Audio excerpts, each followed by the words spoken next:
Welcome to episode 20 of Bedtime Stories for Grown-Ups, a podcast that is created from the stuff of dreams.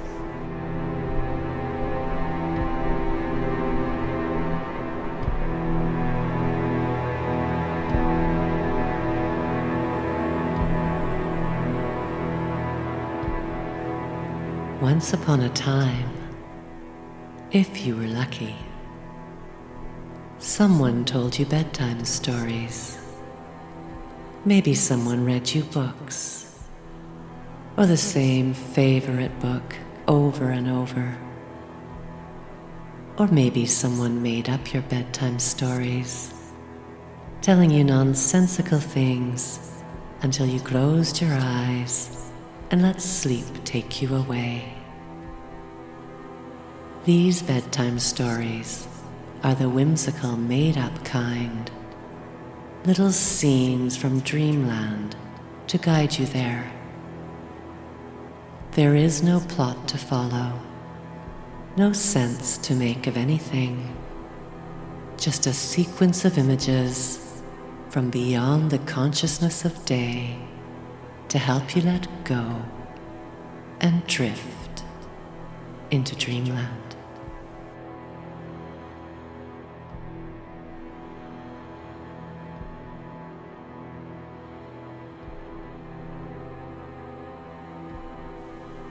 Many people live in houseboats now. We are traveling home by boat through the murky, slow-moving river that is filled with garbage. What river is this? It is hard to tell now. Everything has changed so much. To the left of us is a high bank on which people are commuting one way or the other. There is also a very slow-moving train up there. Sometimes the train travels so slowly that it is actually traveling backwards. Suddenly, the sky darkens and a giant fireball appears. Look, we say. Look. We are pointing to the sky. Does everyone see it? They do. At least, the people we are with see it, because we have pointed it out. And just as quickly as it had appeared, it is gone. It dissipated into a rolling, churning mass of gray and black smoke. Or is that a cloud? What was that? How many people saw it, do you suppose? We call out to the commuters on the bank high above us. Did anyone up there see that fireball? Some people saw it for sure. A few people even stopped to listen and acknowledge us. But now that it is not right there in front of us, it is as though it never happened. People are just carrying on with their commutes. How bizarre. People have really short attention spans these days.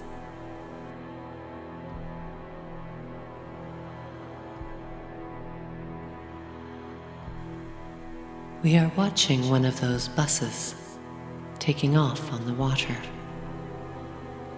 It behaves just like a seaplane, and we see it taxiing on the water and then rising in the air and banking. But how is it possible? It looks so bulky, and it doesn't even have wings. We are watching amazed when the bus seems to falter. It is as though it has suddenly realized that it is a bus and it cannot fly. The bus comes down for a landing on the water and putters along on the water as it slows down. We are distracted by something, and when we look back, the bus is gone. Did it sink? There is no trace. No lights. No bubbles.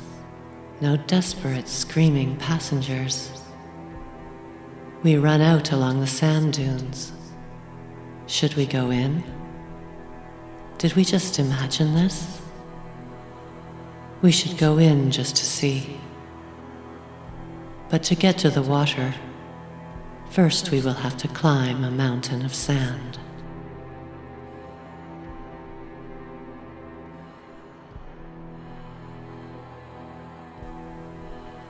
Traveling by train is the best way to travel. You can watch the world go by. You can eat and sleep, and even go for walks to stretch your legs. And maybe switch trains once in a while, and explore little towns along the way. Traveling by train is the best way to travel.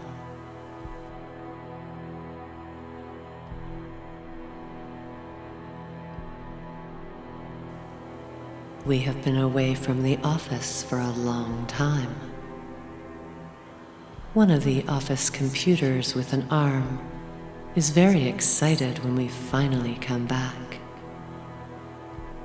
The computer is behaving like an excited dog and giving us little pokes and nips with its robot arm. It certainly is strange behavior for a machine.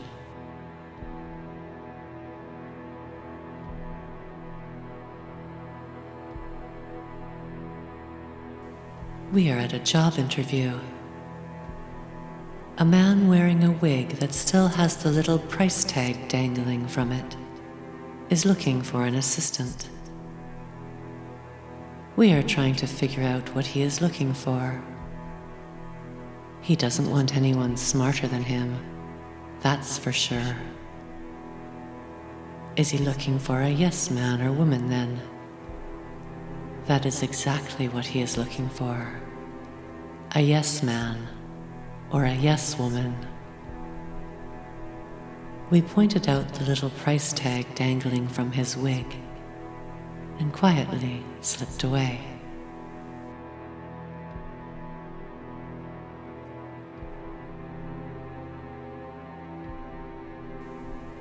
We are wandering around, looking for a child, lost in the crowds.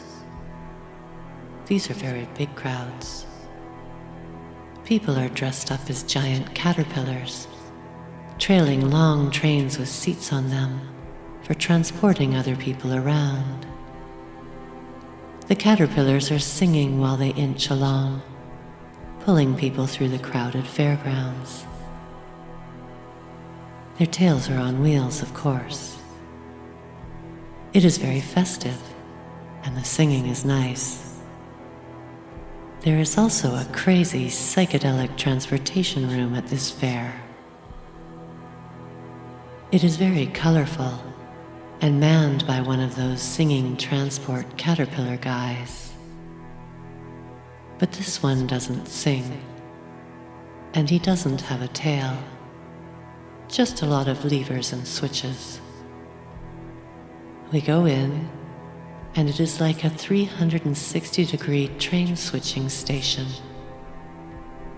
It somehow turns round and round in a kaleidoscope of colors, and then spits you out at the street you want. We ask for Main Street, and that is where we get out. There's still no sign of the lost child. We are not too worried, but we really should find him before dark.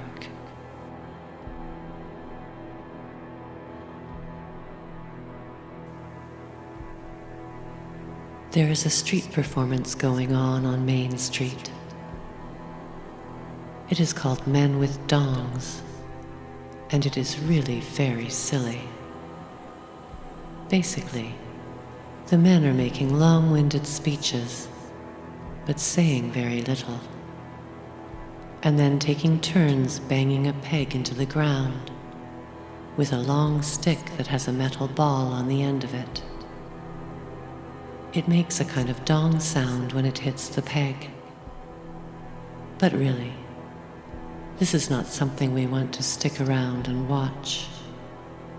It is a waste of our time. And we need to find the lost child before dark.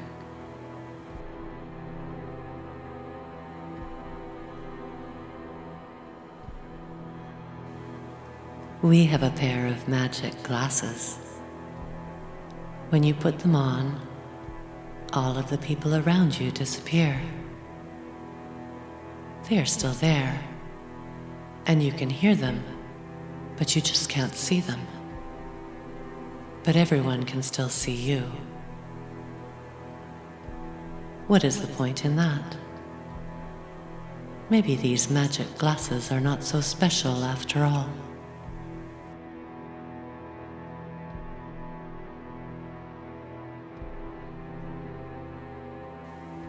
There is a performance art piece happening at a friend's studio on the 13th floor. We have to take a large freight elevator to get there.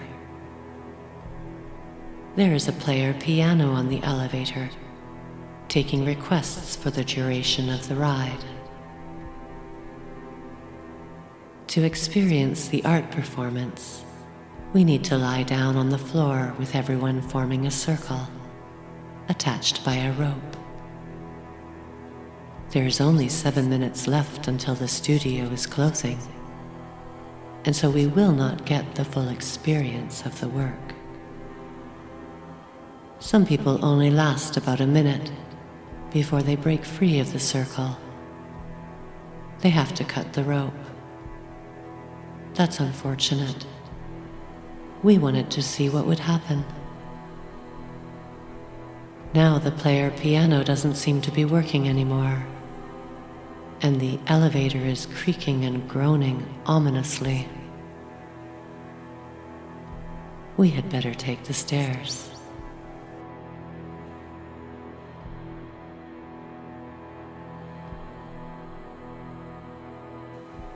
We came upon a public swimming pool that was run by the city and soon to be decommissioned. It was old and run down. There was an indoor pool for soaking and a larger pool for swimming lengths outside. We see 3 dogs struggling in the outdoor pool. They are drowning. We managed to help the dogs scramble out of the pool. They are exhausted. Where did these dogs come from? And then we notice another dog on a cliff edge way up above us, a little puppy.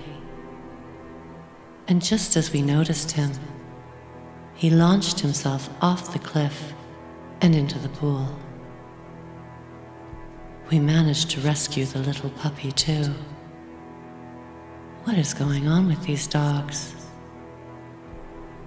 These are suicide dogs.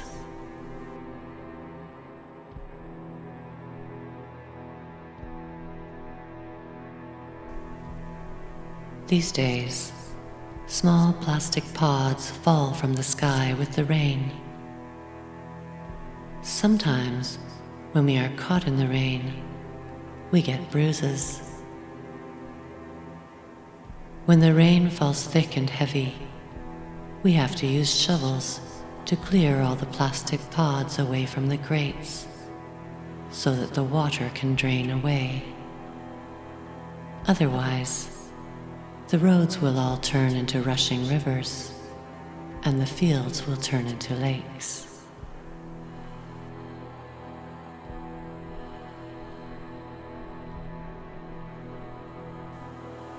There is no balance in the world. People know that something is wrong, but they don't quite know what it is. Because we don't know how to think anymore. And all the libraries are closing down. Sometimes, suicide parents leave behind sad children, living with reluctant relatives and staring vacantly out of windows. Like that little red-haired boy over there. The one who is always staring vacantly out of that window. He is living with his aunt and uncle now.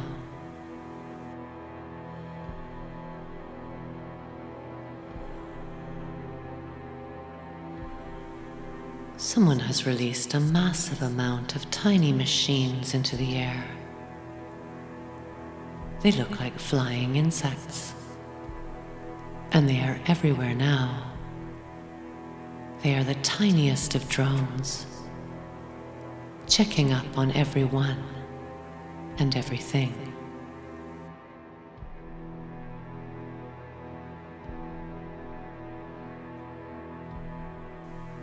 There was a baby abandoned in a back alley. Some children were caring for it, and they were hardly much older than the baby themselves, really. They were in pretty rough shape. And then an older mother turned up. Maybe she was their grandmother. She was going to look after them all. She wrapped the baby in a clean blanket and gave each child a morsel of bread. And then she led them to a hidden house with a floor made of bright green moss. And they disappeared.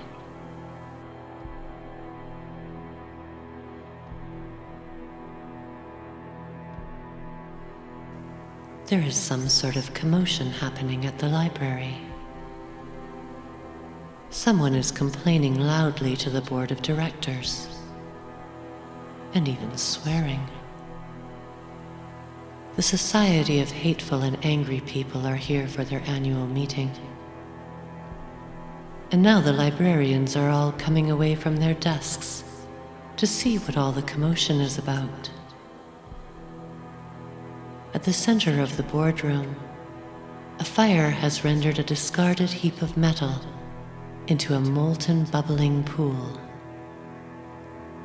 A figure wearing chainmail rises out of the bubbling liquid metal and roars something incoherent at us before melting back into the bubbling metal pool again. The fire alarm starts ringing. It is deafening, and we are disoriented by the flashing strobe lights. We are trying to leave, but now there is a crowd of businessmen in suits guarding the exit. We will have to get past the businessmen in order to get out.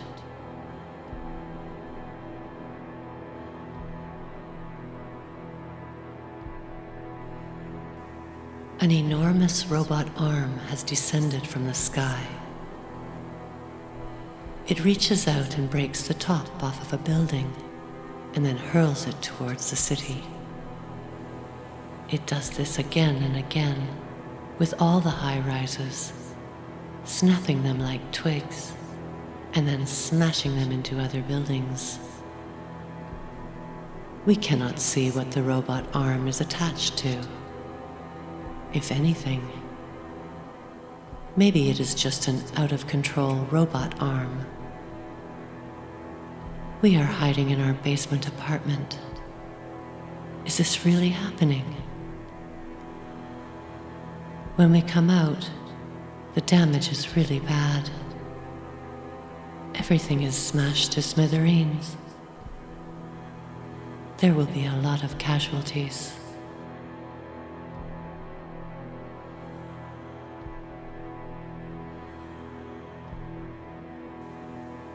You can hear the sound of the surf in the darkness of the night, the regular rhythm of waves. The undertow is strong though. Don't be lulled by the gentle pulse of the earth. Many people have drowned here. If you look closely, you can almost make out their bodies at high tide, rolling like flotsam in the surf.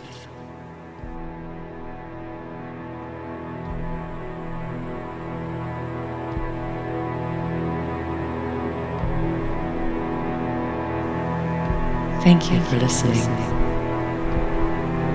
Sweet dreams.